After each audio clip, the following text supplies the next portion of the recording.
Namaste and welcome to this exciting new episode of Sattology Debunking Mythology. Sat means truth, Logos means a study or science, Sattology means a science of truth or study of truth. Opposite of that is mythology, which is a science of fake lie or imagination. The word was specifically coined to prove to the natives of India, Hindus, that their culture has no historical, archaeological, and chronological basis. That was the whole point. And a campaign started in by Max Muller, and before that Macaulay and Max Muller, and then it continued till 1901 census and of India. Now, this word has now been used by the Western academics for all the ancient native histories of the world, whether it is Africa, South America, and it has become a major source of problem for people who are natives because their ancient beliefs, historical traditions, and languages are not recognized. Check out my latest book. This is my ninth book, Gold, Glory, and God. I have detailed a lot of instances of such abuse against the Native Americans by the faith, what do you call it, critical faith theorists, I call them. So thank you all for joining today. A very, very special guest, extremely popular in India, and also speaks very emphatically and very assertively on these topics. Today, we're going to talk about a very big leader of India, Maharana Pratap. Maharana Pratap. So, without delay, let us welcome Dr. Omi or Omendra Ratna. Jai Shri Ram. Namaste. Thank you very much for hosting me. It gives me immense pleasure to talk about the favorite hero of my history, Maharana Pratap Singh of Mewar. And the Mewar, when we say Mewadi or Marwadi, so there is a difference between the two, right? There's a huge difference. Huge difference, as big as a difference between, say, the deserts of Arabia and the Alps mountains. So the geographical terrain is so different and the history is so different. Mewar has a history going back to 2000 years, and Marwar was born 500 years ago. That's how. Yeah. Generally, people are more interested in Marwari than Mewari, right? Because Marwari has been associated with the traditional mercantile community, and people think that Marwadis are but actually that Marwadi is not even a Marwadi. They are mainly from Shekhawati, which is very close to Jaipur, and they are the real Marwadis, the Piramals, the Nicholas Piramals, the Birlas, and that's the sort of people who went to Kolkata and to the south and made a very good name for themselves in the trade and economy of this country. So Marwadis, but Marwad is the region around Jodhpur, Nagaur, Jalore, and this is an ancient region otherwise, but Jodhpur came into existence only 600 years ago. So when Rao Jodha was expelled from Mewar, and he went on to create the kingdom of Marwar. So when we talk about the histories, and glad you you explained the difference in Marwar and Mewar. Even most of the Indians won't be aware of that. Most of them. That's very sad, because Mewar was today, as of today, Chittor, Udaipur, and Bhilwara, these main three districts. Also, by an extension, Banswara and Dungarpur. So this is the south, east, and southwest of Rajasthan, which borders Gujarat and Madhya Pradesh today. It's completely taken over by the Aravalis. At least 70% of it is covered by Aravalis. Only 30% of it is in plains. And Marwar is to the west of Rajasthan. The entire western region is the desert, the Thar desert. That's Marwar. So when we talk about the heroes of Mewar, then the foremost name comes from Maharana Pratap, isn't that right? Yep. And I saw a big bust of Maharana Pratap in many parts of India, many parts of India, everywhere. But in the textbooks, the description is not so glorious all over the India, especially. And when the Western academics, you point this out to Western academics, they generally say the first India has to clear the world. So Do you think that? Absolutely, I quite agree with that. First we have to be very clear about this, that Maharana Pratap was actually that great as we are trying to make him, instead of this mambo jumbo that we have put in our textbooks. Yeah, sometimes people accuse that is a renaissance of Hindu nationalism.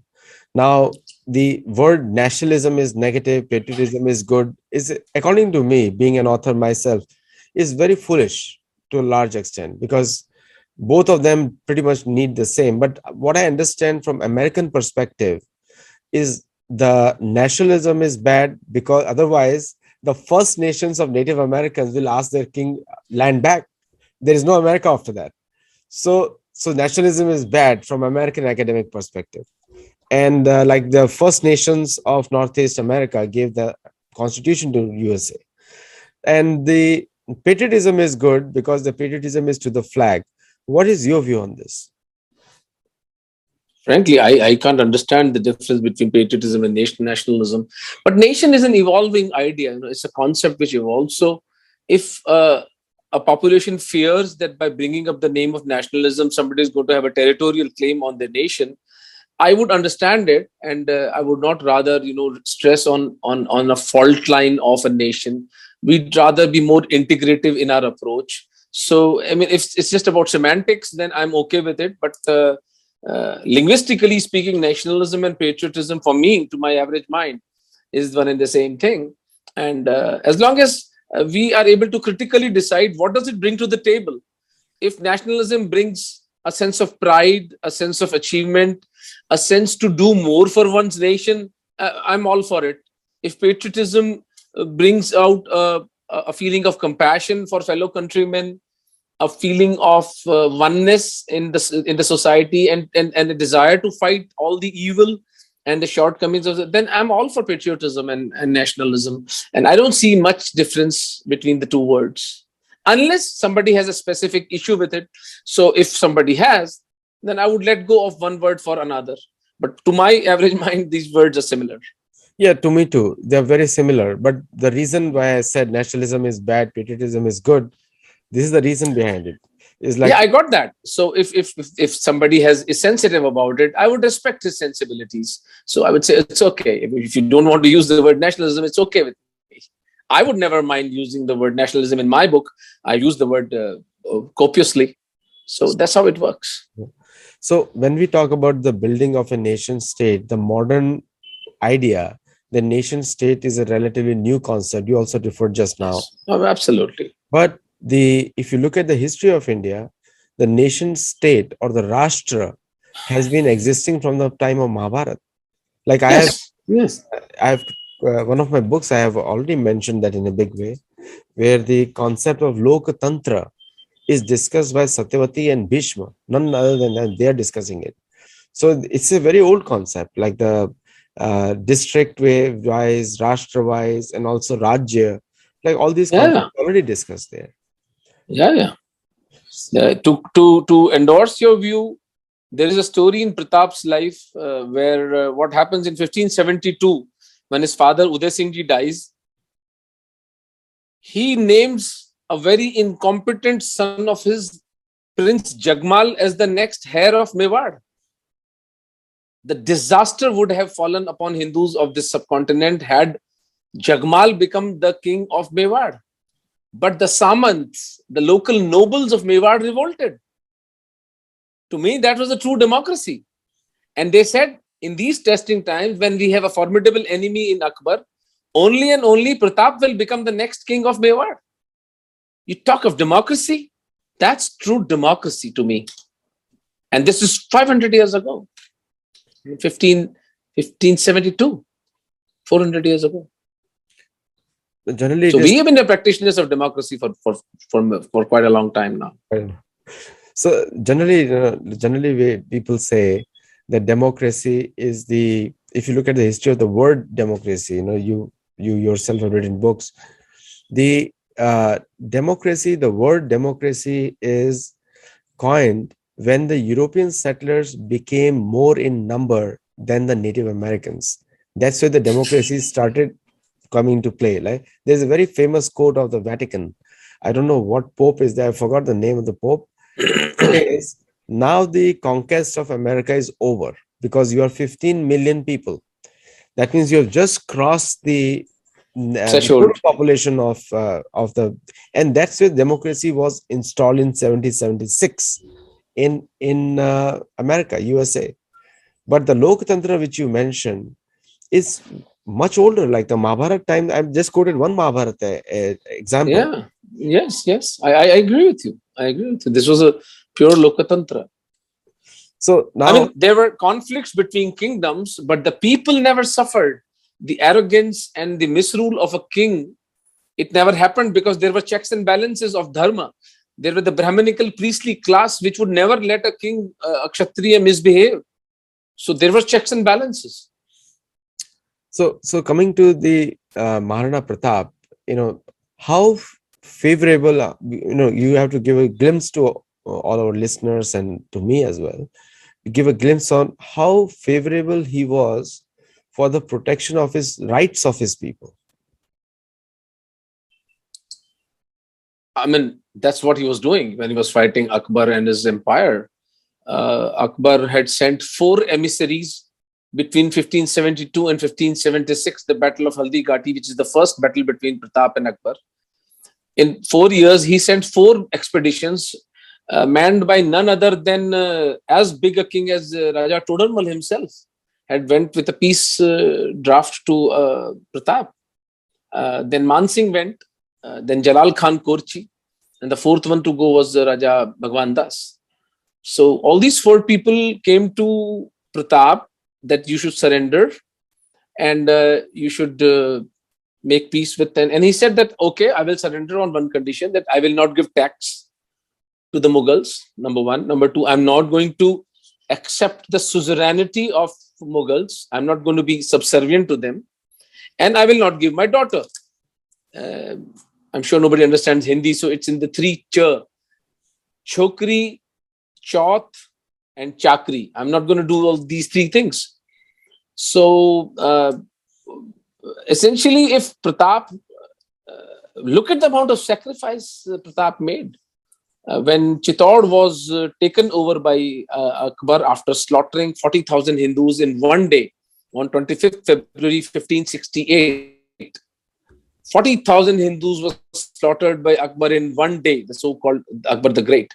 So Pratap had sworn that he will not sleep on a bed. He always, for entire life, slept on rocks and leaves. He will never eat in metallic utensils. All his life, he ate on leaves. So that was the amount of sacrifice he made. Had he compromised, he would have lived a life of luxury himself, but his people would have suffered. So for his rights, for the rights of his people, that great Mahapurusha, he suffered everything conceivable at the time. The king of Mewar never slept on a made bed or never ate in utensils because he stood for the rights of his people, the trading rights, the economic rights, the freedom, the dharma, for the values of Sanatan Dharma. That's what he stood for. So when we compare the Akbar, when they call it Akbar the Great, and based on what you're just telling right now, how, like, it's a question on his greatness, isn't it? That he would first humiliate people, and then he would, nobody has become great by humiliating others. So what is your view on Akbar right now with respect to Maharana Pratap, right? What humiliation, sir? He was a murderer. He was a brutal murderer. And Vincent Smith and Brewery, James Todd, all these, Robert Orme, all these historians have quoted extensively in their books. He used to poison people whom he didn't want to, who was his enemies, who had actually served him for decades. Look at how he treated his mentor, Behram Khan, the guy who saved him from slaughter in Umarkot, where he was born, made him the king of Bharatvarsha at the age of 13. I mean, not Bharatvarsha, of Delhi, and made him win the second battle of Panipat against Raja Hemchandra Bhargav. Eventually, he had his eyes on Behram Khan's wife. He married her. He married his teacher's wife. After the Second Battle of Panipat, he erected the minarets of Hindu skulls, called himself a Ghazi. He slaughtered 40,000 Hindus in one day in Chittor. And this is not me saying or any other Indian Hindu historian saying, this is quoted by his historians, Abul Fazl and Al-Badayuni. And they have described it in graphic detail, how Hindu children were roasted alive in fire. And look at the way this man himself died. He died himself by self-poisoning. He was in competition with Man Singh Ji of Jaipur. He didn't like him. Man Singh Ji wanted Khusro to become the next king, and Akbar wanted Salim, his own son. And so he prepared a food, invited Man Singh Ji for food, put some poison in his food, and fortunately for us, he himself consumed the poisoned food. And he died after that bloody dysentery because of that poison. These are all matters of record of history. So I don't know by which standard can we call Akbar a great person. He was an downright murderer. And I'm not even going to the aspect of the way he treated women of Rajputs and other kings in other communities, Hindu women, the way he treated Hindu women. By his own admission, there are about 700 or 800 wives which he kept. He would pick up women from anywhere and anytime and whenever he felt like. This man was a deranged psychiatric patient. He was a psychotic, and the most vile enemy Hinduism has ever had. Before him, never the Hindu kings fought each other on the scale that he made us fight. I'm not saying that our own people are not to blame, but then he was the pivot. He was the fulcrum around which that very sad infighting and civil war happened within the Hindus. He was instrumental in that. By no standards was he a good human being or a tolerant king. He was an intolerant person, a die-hard Islamist, and very brutal, very cunning, very conniving murderer. That's all that I can say about him. No, glad we put the opposition in perspective, that this is opposition right there. So how do you think there are a lot of myths around Maharana Pratap, and more? And then what are those myths, and how we can clear those doubts amongst the Indians as well as the Western audience which is watching? See, the biggest myth that is created around Pratap is that he was a local, a petty, small kingdom's king, and he was just, a rebel. Whereas, in his first battle of Haldi Ghati, when he defeated Man Singh and Asif Khan, it has been falsely propagated that Pratap lost Haldi Ghati. I have written the book on this, and it will be out in another 1 month time, Maharana's 1,000-year war for Dharma. And I have given 8 evidences why Haldi Ghati should be taken as a victory for Pratap. So,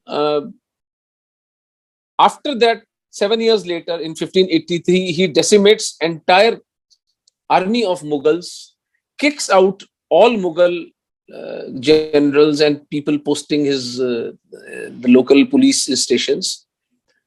And none of the Islamic generals or even Hindu generals of Akbar ever attacked Pratap after 1583, the Battle of Diver.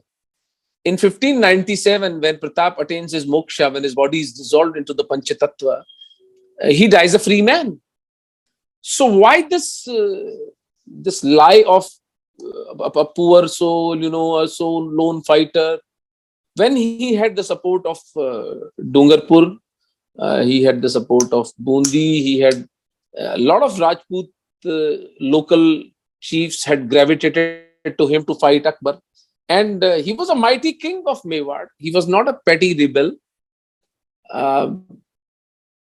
15 years right under the nose of Akbar, he lived a free life.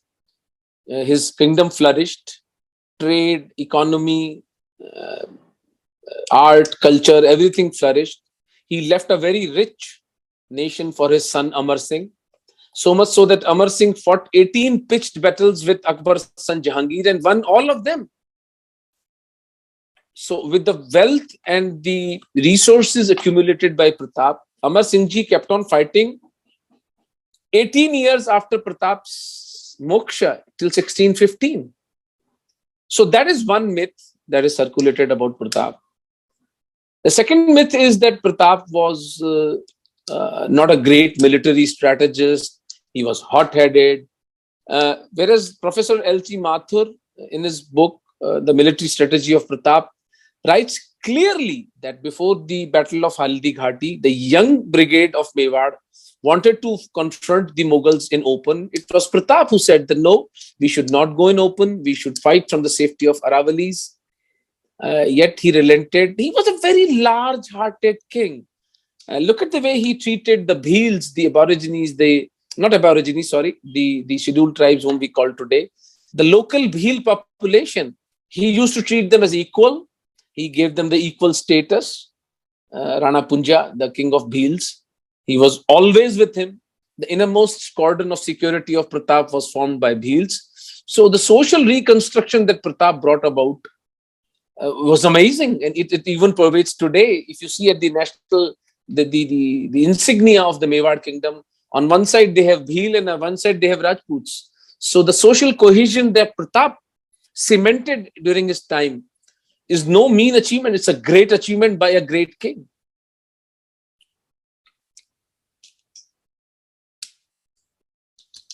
So no, thank you for clarifying those myths. So one of the things which comes to the mind, and also putting in the Western academics perspective, many of them are watching right now, is that the history of India has been misrepresented right from the independence of India. And generally the Western academics, they ask you, why did you not do it for the last 70 years? And also, according to me, the blame goes back to Western academics and institutions itself, because they have promoted that kind of education also. So what do you think that the Indian historians need to do to project the right image of the heroes who protected them? Like you said, Akbar was not a protector of natives of India. Natives of India means people who were never converted by any Islamic or Christian attacks. So those people who never converted, for them, Maharana Pratap is a hero, not not just a small petty king. Like even in the US, Napoleon, in France, Napoleon was not a big king, but he became big because of his African conquests and because of his North American conquests, where he was defeated also by Dutch. So what is your view on that? To answer your first question, that why did this happen, that Pratap has been belittled to such an extent during as the history of this subcontinent was written, the first reason that comes to my mind is that the first 5 education ministers of our unfortunate nation were all Muslims, starting from Madrasa Chap, Maulana Azad, MC Chagla, Nurul Hassan, Humayun Kabir, Fakhruddin Ali Ahmad. Till 77, all this rut happened. And I don't see that they had any sympathy with the Hindu kings and their pushback against Islamic invaders. So that's one reason. The second reason is that the academia, the universities, the chairs were all completely gobbled up by the left. And the leftist historians had their own skewed worldview that Hindus are a defeated race, that the Hindus never fought, which is it's an absolute lie, because if we are 100 crores today, it's only because our forefathers never gave into the Islamic subjugation when it took them just a few decades to subjugate Persia, Mesopotamia, Egypt, entire North Africa, and even Spain, which they subjugated for many centuries. But India was never subjugated. All they could achieve was a tactical alliance with the local Hindu kings, especially Rajputs, and rule us for a few decades. So that's all the exaggeration that goes on with this kind of thing, and that happens because the leftists were the main historians, and unfortunately, even the so-called Hindu-minded or the neutral historians like R.C. Majumdar or Jadunath Sarkar or Ram Gopal Mishra, even they have not done justice to the Hindu kings. Especially the Mewar dynasty has been completely ignored. The robbers sitting in Delhi have been called as the Delhi Sultanate, where Mewar doesn't even find a mention in these books. Whereas I have quoted in my book 4 proved instances of Mewar kings arresting these so-called sultans of Delhi, keeping them in Chittor for six months, and then letting them go after they paid a heavy duty and gave up the sovereign rights over Rajasthan, Madhya Pradesh, and even Sindh. Maharana Hamir Singh arrested Muhammad bin Tughlaq in 1336 AD after the Battle of Singoli. Maharana Mokkal arrested Firoz Shah Tughlaq. Maharana Sanga arrested Mahmud Khilji and defeated Ibrahim Lodi for 2 consecutive battles at Khatali and Bakrol. But they never find any mention in the history of the medieval history of this unfortunate nation. Except Pratap, all the great Mewar Maharanas have been completely erased. If you ask me, if Maharana Hamir Singh, I would put him at the same place as Maharana Pratap. But because the leftists were having a field day, they were completely unopposed. It's only after the advent of internet and social media that now we are getting a fair chance at speaking the truth. And what I've written in my book, as I've quoted extensively from Colonel James Todd and Veer Vinod by Shamal Das ji. So it's not as if this was not in public domain earlier. I have not created a history of my own belief and on my figure of imagination. I have merely touched 3 or 4 reference books, which are already there, but were completely ignored by the leftist historians of this besieged nation, unfortunately. So what we have is a cocktail of lies, exaggerations, to fill up the Hindu majority with an inferiority complex and a completely inappropriate and a false sense of history that we were defeated, where the facts speak otherwise. If we were defeated even for one day, had we been slaves of Islamists for one day, would a single Hindu have been left alive on this subcontinent? That's my only question to those who say that the history written by the leftists is a fair history. The global left, if you look at the nature of the global left, you pointed out very accurately, and it's a knowledge to me as well. You're teaching me as well the history. So it's a global left has always opposed church in the West, always. And in US also, you can see the left of the US opposes, it's called liberal. Liberal means anti-church, generally anti-church. But in the India, the left is totally opposite. In India, the left doesn't protect the natives. It protects the colonizers, the people who colonized India and their history. It's totally reversal. Do you think the Indians do not understand what is left and what is right? I would agree with you. Indians don't understand. Hindus don't understand, at least. We have a very, very limited underview. And then our entire consciousness has been bombarded with movies of Bollywood, with cricket, the pursuits of cricket, the pursuits of foreign vacations, the pursuits of theme parties.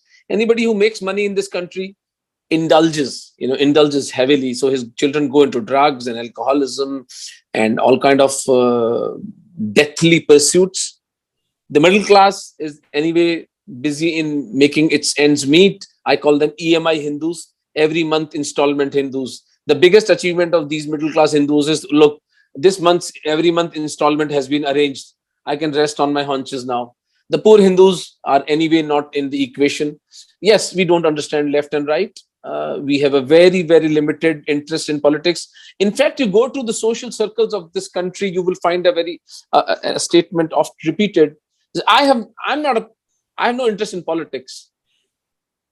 I really don't know what to say to such people. Something that controls everything of your life, your taxation, your children's education, your health care, and you have no interest in it, then what are you interested in? You're interested in the flimsy dramas of Bollywood. So your love and your hate and your patriotism and your passion and your sense of music and sense of art and culture and drama and literature, it's all borrowed. You go and live out those 3 hours of fake entertainment and come back satiated. There's something. See, we have lost the art of thinking. Our dharmacharyas, our mathadishas, our religious leaders are not thinking. Our spiritual leaders are not thinking. Our political leadership is not thinking. The intelligentsia is anyway leftist and sold. So I quite agree with you that we have no idea what has hit us. Only now in the past 10 years, people like Pushpendra Kulshresht and Sanjay Dikshit, we have now started understanding the left. There's a name Rajiv Mishra in England. He has written a book, The Poisonous Left, Vishela Vampant. So now there is an academic pushback to the left, and I wouldn't call it right, but I would call it the right kind of right. Like it is the right thing to do, that you oppose flimsy, fake theories which have no basis in economics. The fundamental flaw of leftist economics is being understood. The fundamental flaw of destroying the institution of family and society and caste is being understood. Caste is a great equipment for a social cohesion, whereas these leftists are convinced that caste is something that should be annihilated. But that is a separate discussion. But yes, our understanding of left and right is very primitive and very, very, very deranged, so to say. The caste is an English word coming from Spanish casta or Portuguese casta. It has nothing to do with India. But jati. I mean, it's a separate discussion. Some other day we'll have it. So in when you come to Maharana Pratap, and you said very clearly about so many kings of Mewar who protected India, and you correctly said, if we were subjugated by the Mughals, and generally my impression of the Mughals is they never moved out of their forts out of fear of their own life. Exactly. You said it. They were in alliance with Hindu Rajputs. They purchased their royalties and they confused us. And Hindus are largely Spartan in their worldview. Okay, I'm satiated. I'm okay. I'm gratified. This is what Arjun was saying, right? He said, I'm going to beg and I'm going to go into a jungle, but I can't kill my own relatives. That's the Hindu psyche, right? So the Hindu kings in the medieval India were also somehow of that mindset. And that is what they capitalized on. These were greedy people who could not generate their own wealth. They were predators and they came to hunt upon us. The Hindus generated the wealth and they just gobbled it up.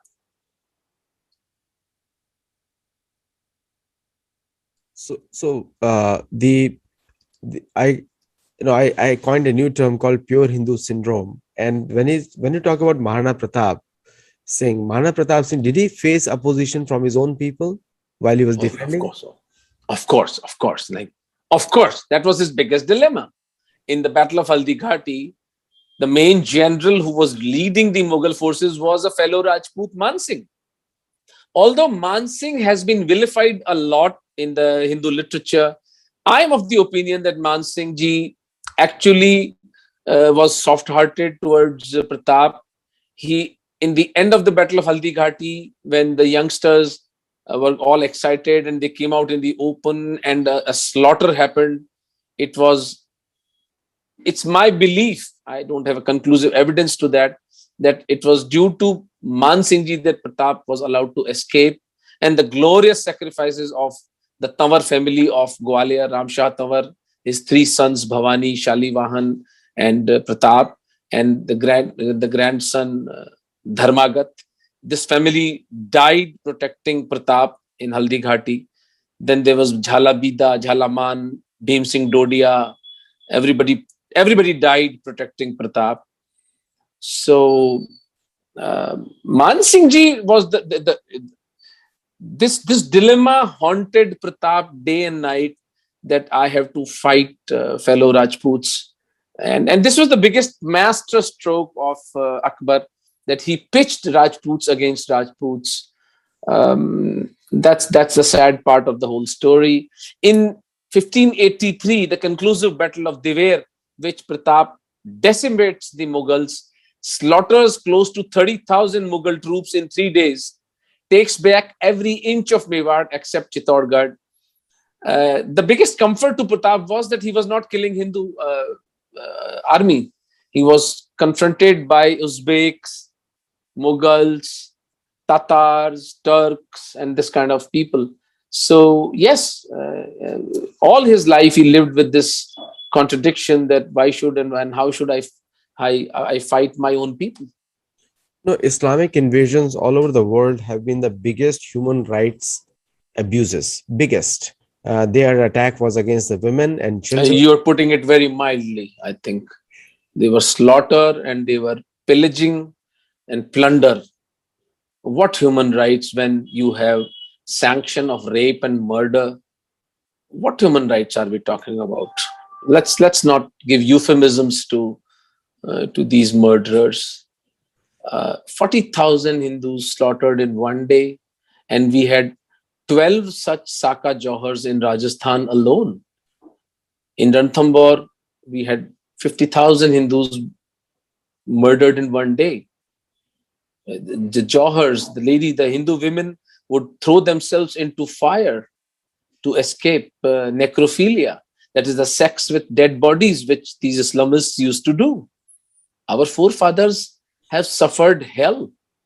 Will Durant tells us 8 crore Hindus have died in the past 1400 years fighting Islam. So I don't think we should be charitable to these people saying that human rights violation. These are barbarians. They have no human rights. They were simply interested in our wealth and our women, which our glorious forefathers never allowed them to take. That's the long and short of it. Very well put it. And Maharana Pratap Singh was a big inspiration for Shivaji Maharaj also, isn't that absolutely right? Absolutely. Shivaji Absolutely. Maharaj quotes him in one or two places also. And no, but also Pratap was the one who was the. I mean, he didn't start it. The guerrilla warfare was started by his ancestor Maharana Kshetra Singh, Maharana Kheta. But Pratap sustained it. Pratap gave it a new form, and Shivaji inherited it from Pratap. In there is no, like, there are regiments made after Rajputana rifles and Indian Army, but there is no regiment dedicated to Maharana Pratap Singh. It's a shame. It's a shame. Because if you look at the stories what you're telling me, and there should be a rightful place to show these. See, India has shown, there is a war memorial. I was in Delhi recently, and I saw the war memorial. Beautiful memorial has been made in park, but there's no mention of these freedom fighters. These are also freedom fighters. Absolutely. They are Mahapurushas. They are Deva Purushas. They were fighting with bare hands and raw guts. They had nothing, no wealth. Four generations of Rajputs died fighting and defending against this unending wave of Islamic warriors, plunderers. Four generations. And unfortunately, because the entire responsibility of a military pushback was left upon the shoulders of Kshatriyas, which were mainly Rajputs and Charans in Rajasthan. But then, of course, Brahmins also joined us. There were other communities also. There were Jains. Bhama Shah was a Jain. He was an Oswal Jain and a war general. So the rightful place of Pratap is not even in the routine history. We are teaching full chapters of Akbar to our children and a paragraph about Pratap. And there too, he's shown as an absconder, a person living a life in absolute poverty, whereas he never lived in poverty. That's all lies. They're all lies. He had one of the richest kingdoms at that time because it's a long story. I've put it in my book. If you read his great grandfather Maharana Kumbha, Maharana Sangha, the kind of battles they won, the kind of victories they had, the kind of wealth that they amassed, it was phenomenal. And that's why they could fight the most vile and hideous man who was leading the assault on them at that time. Pratap, there has been no justice to Pratap's greatness. He has been completely denied his rightful place. That's why first we need to write this book, which I have written. This book needs to be taken to every Hindu on this globe. Then we want to make a movie on Pratap, which shows that he was a victor. He was a great military strategist, a very wise king, very compassionate human being. And then maybe we are able to do justice to this great Atma. You need to find a new type of Bollywood producer and director. Otherwise, he would make Maharana Pratap also dance on some Bollywood music. Yeah, but we are right on the way. I'm already in the process of making that movie. Oh, thank you. Yep. Good. Yep. And my only problem with the financiers time to come up and they just come up and say, no, let us not make this a Hindu-Muslim thing. I said, look, I'm not making this Hindu-Muslim. This was a Hindu-Muslim conflict. If you want to turn your eyes, I don't need your money. I turned away a financier because of this. I said, I'm not going to portray lies. Enough lies have been circulated. I will portray, I'm not going to exaggerate from my side. I'm going to serve the facts as they are to the world community. Then let them make up the mind. I'm going to announce in my movie that this is a movie based on historical facts. And I challenge anybody to question those facts. I'm not going to say some of the incidents are hypothetical and we do not take any responsibility. We do not want to hurt any sensibilities. I don't care. I'm not here to hurt, and I'm not here to. I'm neither interested in hurt. I'm not interested in placating. I'm only interested in the truth, and truth will be shown to the world. So one of the things which comes to the mind is, what were the favorite weapons of Maharana Pratap? How big was his armies? And what was the size of armies that he faced opposition from? Yes, very good question. There are different accounts. Let me talk about the weapons. See, Mewar is a hilly terrain. So the two favorite weapons of Mewar army are bow and arrow and spears, because spear has a longer reach. And then, of course, the sword was there and daggers were there.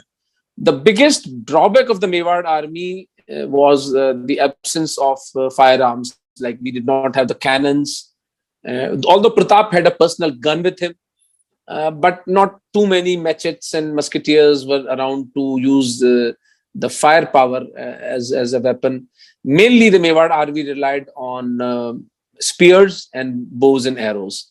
There was also a gofan. The bheels of Mewar would create a shallow basket of local rope, and then this big stone would be thrown and it would hit like a bullet. It would break open the skulls of people. So that was another weapon that Mewar used. The armies, the Islamic historians put the army in battle of Haldi Ghati as 3,000 as the Mewar army and 5,000 as the Mughal army. The Mughal historians say this. The Mewar historians put the army of Pratap at 20,000 and the Mughal army at 80,000. And so does James Todd and others. But my own hunch is that, logically speaking, if you look at the area of Khamnor and Haldi Ghati, this was a conflict between a 10,000 strong Mewar army and a 20 to 25,000 strong Mughal army in the Haldi Ghati. Diver has been completely erased from the memory of all Hindus by the Islamic historians as well as the Hindu historians. But in Diver, Pratap entered with a 25,000 strong army and 5,000 horsemen against approximately 15,000 Mughal army. So, but Diver was a campaign. He started from Diver, then half of his army went to the left side on Kumbalgarh. His son Amar Singh took half of the army to the right to Amet, and then both of the armies met again at Udaipur. So this is the way this campaign was designed. So at the peak of his time, Pratap had 25,000 armed men and 5,000 cavalry in his army. So, that's a good number statistic, which shows how what was the opposition there. And if you look at the Yeah, chariot, if I can add one thing, if you look at his grandfather Sanga's army, he took a 2 lakh army to Khanwa to oppose 1 lakh army of Babur. 2 lakh. That was the biggest Hindu army ever gathered. Although there were Muslim armies into that. Hassan Khan Mewati came around with about 10,000 soldiers. So there were about 20,000 Muslim soldiers fighting for Maharana Sangha. Because remember, Babur had defeated Ibrahim Lodi. So a lot of Lodi dynasty people had gravitated to Sangha to finish Babur in the Battle of Khanwa. Sorry, just an addendum. And what about the cavalry? Because most of the people do not know, and horse is very famous. So the Ketak.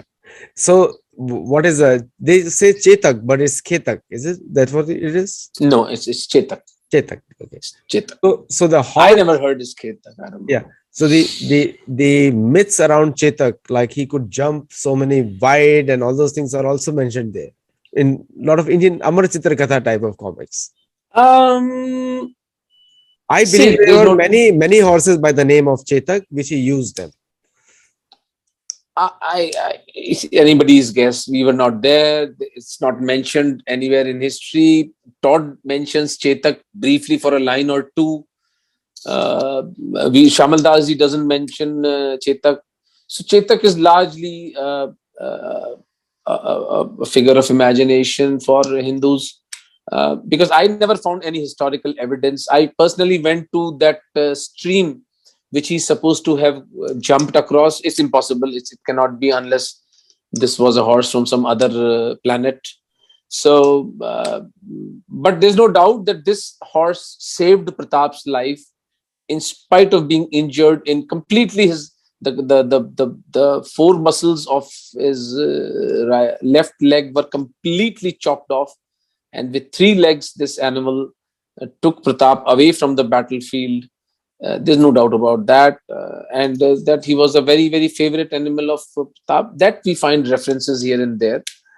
But cavalry was never a very, very big part of the Mewar army. A lot of dependence on elephants. Pratap had this elephant, Ram Prasad, which was prized by Akbar, and that was the biggest prize of Haldi Ghati, that Akbar's army was able to take away Ram Pratap from Maharana Pratap. And the interesting story is that Ram Prasad was taken to Akbar. He rechristened him Peer Prasad, but Peer Prasad gave up food and water, and in 15 days, Peer Prasad died on Akbar when he did not find Pratap to feed him. That was the love of an animal for his master. That's a matter of record, that Peer Prasad died in 15 days, gave up food and water, and Akbar could only get his carcass. The sword, I saw the sword. One of the swords I saw in the Edinburgh Museum many years back. I went there, and I saw the shield of Maharana Pratap in Edinburgh Museum in Scotland. And so we need to get it. Do you have a picture? I will send you if I have, but I might not be having. I'm sure that will be there on the net. I would. This is news to me that Pratap's armor is there in the Edinburgh Museum. It's there in the Udaipur Museum. Yes, I've seen it. So there must be. This is news to me. Must be multiple armors, and I think they should. Yeah. Why not? Why not? That's a possibility. But I never knew that they had it in Edinburgh. That's great if they have it. That's great.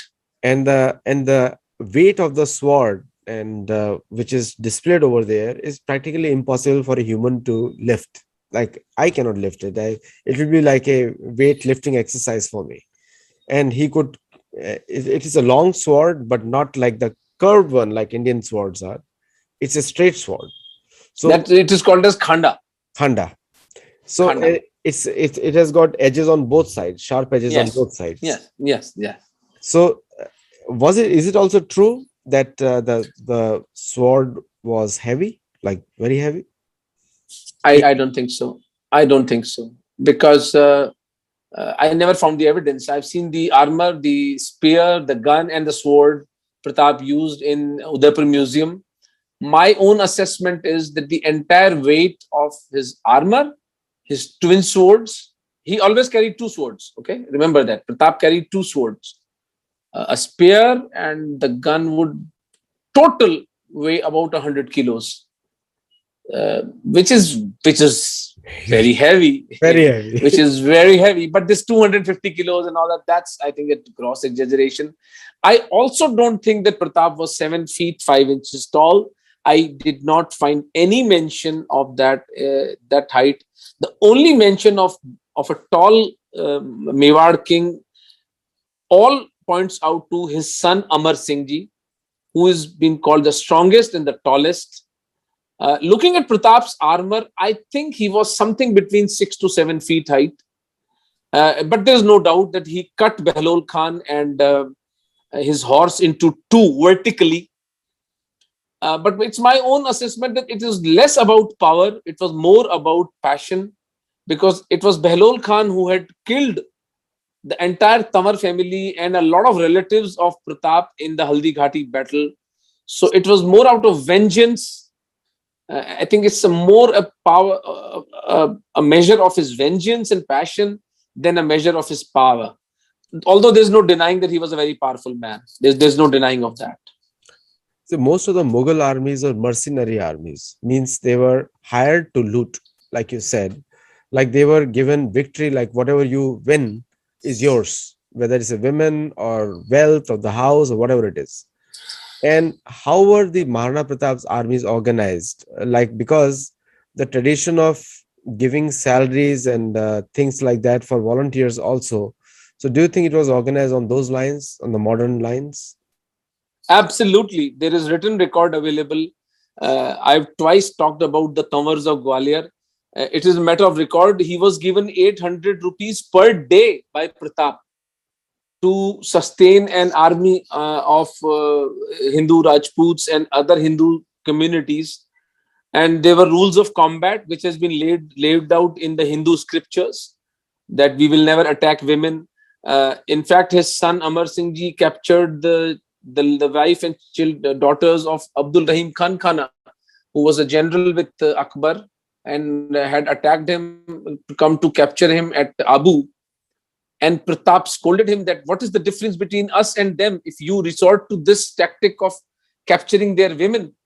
Right now, you have to go and give back the women of Abdul Rahim Khan Khana to him with an apology. So those were the moral standards Pratap set for his army. There was no question of any kind of excess being committed by the military men of Pratap. That's the Hindu value, any Kshatriya who has power, he is a protector of the women and the weak. That is the entire premise of Kshatriya Dharma. And that is the credit we have to give to Man Singh ji also, that after the slaughter at Haldi Ghati, not even one village of Hindus was pillaged or robbed, or even a single Hindu was killed by the Mughal army, because Man Singh ji was the general. That we should be grateful to Man Singh ji for that. And that Kshatriya tradition and the value system controlled these robbers, what Sri Sitaramji Goel called as the Islamic invaders, as the brotherhood of bandits. So this brotherhood of bandits was kept in control by the Rajput values of engagement in war and the rules of combat. Since you have done research, the word Rajput is a very recent word. If you look at and it is a question to you, but my analysis shows Kshatriya word has been used in Shastra. Chhatra Dharma Svabhavaja Bhagavad Gita says that. But the word Rajput, what is the history of the word Rajput? I am not very conversant with the history of Rajputs. I usually don't delve into this issue, because These are all vernaculars. They come up at a time. It's like a lot of people ask me, what is the origin of word Hindu? I say, I mean, honestly, it's not my area of interest. But Rajputi, if you look at the vernacular literature, the Rajasthani literature, Rajputi as a word, as a trait, figures in literature at least 800 years old. So the Rajput word must have been there at least for 800. It is there in the local poetry, the word about Rajputi and Rajput. So yeah, Kshatriya, yeah, maybe, but basically Mewar very soon had gravitated to Mewari language instead of the traditional Sanskrit.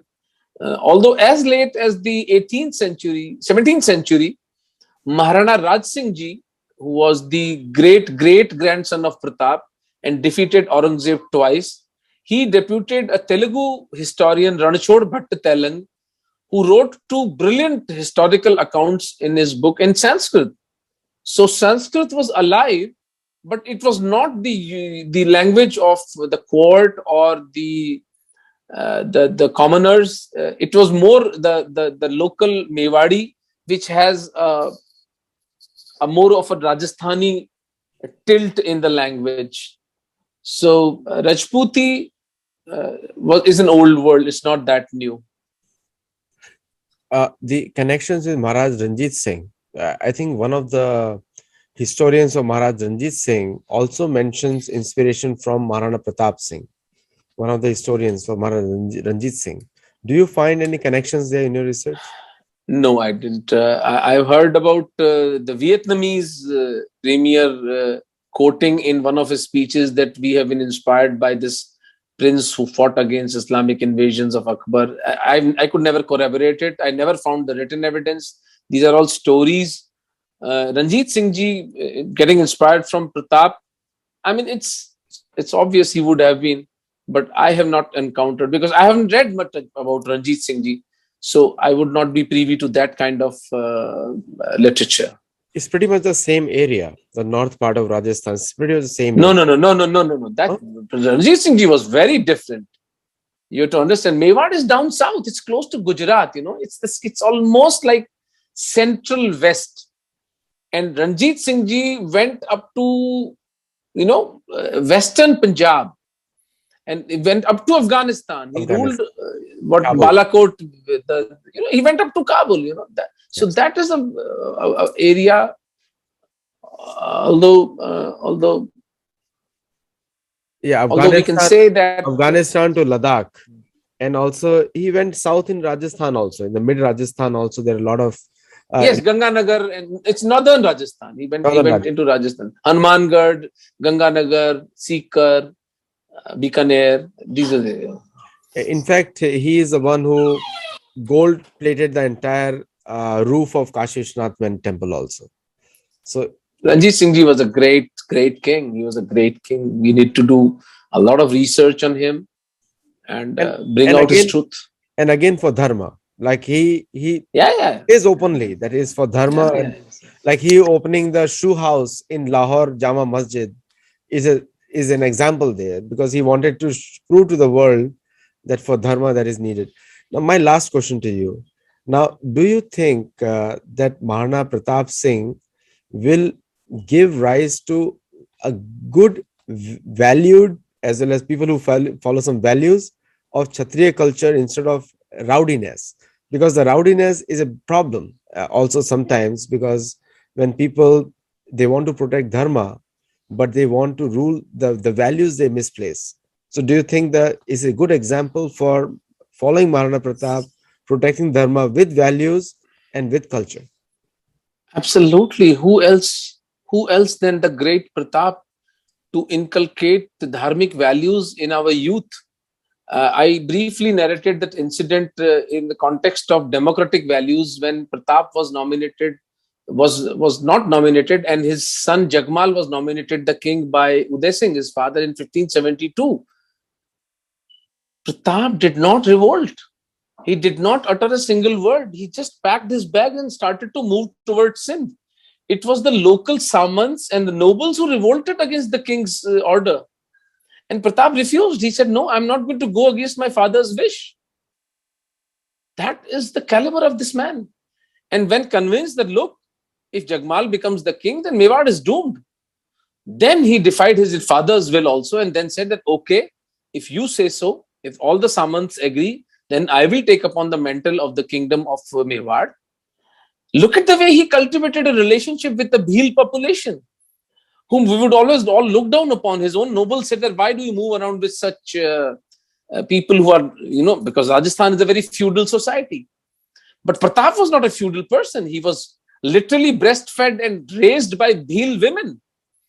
He considered a Bhil lady as his mother. He considered Rana Punja to be his brother. All his life, he was surrounded by Bhils. Can there be a bigger example of social cohesion? Can there be a bigger example of a king? Can there be a bigger example of a king reaching out to his own subjects and living like a commoner between them?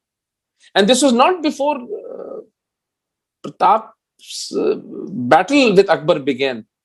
In his childhood, his father was very biased against his own mother, Jayavanta Bai, and he used to stay away from the palace. Every single day, he would ascend to the palace, do the princely work, do the work of the state, have discussions with the nobles, and every single day he would come down to stay with the mother. And the 10 bodyguards that he had there, every single day he would have dinner with them, sitting on the ground. That is Pratap. Highest moral standards, highest social cohesion, zero ego, class military strategist, a very practical king, knowing his strengths and knowing his weaknesses, clinical precision in utilizing his strengths and weaknesses to decimate the enemy, and totally focused on the art of statecraft. What a beautiful choice of words. And if you can repeat the word of your book, name of your book for the audience, please. That will be wonderful. Yes, it will be coming out on Deepavali. Maharanas, 1,000-year war for Dharma.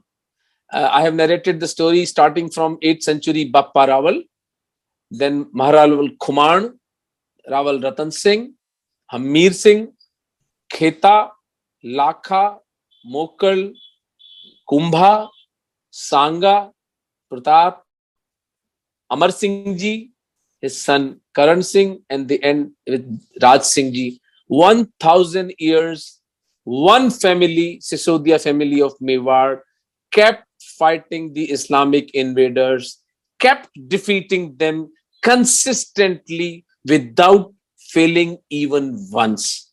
If we are Hindus today, it's because of these great Mahapurushas, these great Deva Purushas who fought with nothing in their hands, nothing in their coffers, but raw guts and just the seeds of maize. They would just pop up and just go and kill. So that also debunks the theory of 1,000 years of Mughal rule also, because they were never able to rule peacefully. Or they were Mughals, on the temporal scale, bhaiya, Mughals ruled for 150 years. 135. Mughal rule begins with 1556 Akbar, okay, with the second battle of Panipat. And it ends in 1707 with death of Aurangzeb. That's right. This is 150 years. 150 years, that's right. Which brain invented this 1,000-year slavery theory? No, this is invented by the education ministers of India, like you mentioned there. Yeah, they were crooks. Because it doesn't even add up temporally. That's right. It doesn't even add on the time scale. That's right. I mean, forget what happened in those years, that they were all ruling because of the Hindu king's alliance with them. And similarly, the British rule started in 1858, ended in 1947. Pretty much. Yeah. So, I mean, no, 250-300 saal raj karke gaye, pata nahi kya. And the last thing, again, what an interesting conversation I have, and a lot of questions there. One, the point which is mentioned is he was a highly educated man, because Yeah, what you're telling me yeah, is that he was a highly educated man, because if he was not educated, he would not have a good governance structure, good social stability, good economic yeah, structure, as well yeah. as an organized army, isn't it? Yes, he was trained in formal education by Acharya Raghavendra, who was a great scholar at his time. Then he also was under the tutelage of Muni Rupnath, who finally gave him the coordinates to fight at Diver. And the taxation system, the land revenue system, the meticulous arrangement of the army, the funding of the army, his master stroke to send Bhama Shah and his brother Tara Shah after the Battle of Haldi Ghati to Malwa to generate funds, all shows he was a great strategist. He was an educated man. He was the great Mahapurusha because of whom we are all Hindus today. It's really high time to you know bring confidence back, because I think the confidence of Hindus is broken a lot globally. So Yeah, Goebbels said, when you speak a lie 100 times, it becomes the truth. So there's no bigger example of this statement by Goebbels than the history of medieval Bharat, where we have erased the history of greats like Kumbha and Hamir Singh. Even R.C. Majumdar writes about Kumbha, that Kumbha was a king of the stature of Chandragupta, Vikramaditya, and Harshvardhan and Ashoka. That was the might of that man. The man built 32 forts across Mewar. The man wrote the longest uh, book ever written on music, Sur Prabandh, and Carnatic music. A Mewar Maharana, and he fought 3 Islamic sultanates of Malwa, Gujarat, and Nagaur simultaneously. He defeated all of them simultaneously. And he wrote the longest book on music. And he constructed 32 forts, all in a lifespan of 40 years. I think Leonardo da Vinci has great competition here. no, one thing is, we always glorify Israel. We should glorify Israel, but based on what you They had said, their own struggle, there They had their own struggle. but the Indian kings just now you mentioned, they have also done the same thing, defeated 3 different armies, states around them. Yes, yes. And see, the Hindu resistance is a success story. You have to understand, it is a success story. In the 9th century, Bildhori, an Arab historian, writes, we could not find a place of refuge in Bharat. We were slaughtered so heavily by Rajputs, we could not find a place of refuge. For 500 years, the Arabs tried to invade us. They never succeeded beyond Sindh. After Qasim beheading Dahir, tell me which Arab came. All these people who came later were Afghans or Uzbeks or Turks. Arabs never entered India because of Hindu kings. Why do we forget this simple fact? Arabs have been known to attack women only, and Turks have been known to attack Hindus only, and Turks were also defeated in India. But Absolutely. Thank you, Dr. Omi, and like you want to be called. And so, Dr. Omi, thank you for coming on the show. And for all the viewers who are watching, do watch it on YouTube later on in this week. Thank you all for joining. Namaste. Thank you. Thank you. Namaste.